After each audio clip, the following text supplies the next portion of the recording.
Drop it.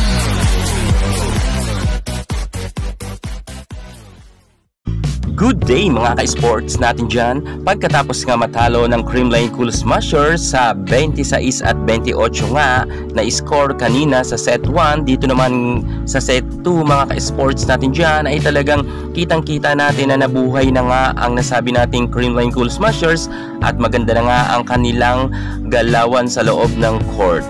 At dahil nga natalo sila kanina sa set 1 ay hindi na nga pumayag ang Creamline na sila ay maungusan pa nga ng Akari Chargers. Hindi man lang nakadikit ang Akari Chargers sa score nga sa Creamline Cool Smashers, matapos nga na tinambakan talaga sila ng todo ng ating Tots Carlos, Gemma Galanza at higit sa lahat ang ating Phenom Superstar Alyssa Valdez.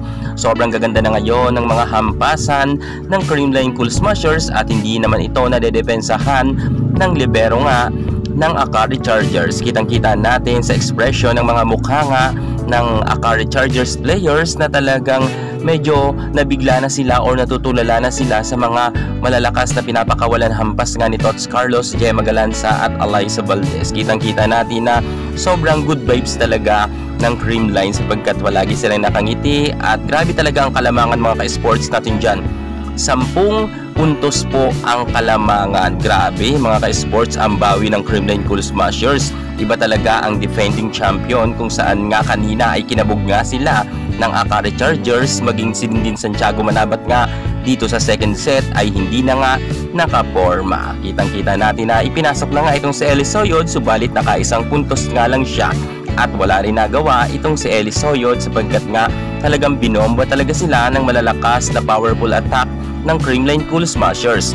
Panalo na nga mga ka-sports natin dyan ang nasabi nating Creamline sa score na 14 at 25. Diba mga ka-sports natin dyan, grabe ang bawi talaga ng Creamline Cool Smashers kontra nga sa Akari Chargers. Tingnan naman natin sa third set kung papalag pa ba ang Akari or muling mananalo ang Creamline sapagkat syempre babawi yan ang Akari matapos ngang matalo sila sa second set. Abangan natin ang kanilang bakbakan sa third set. Yan muna ang pinaka-latest natin sa kanilang games.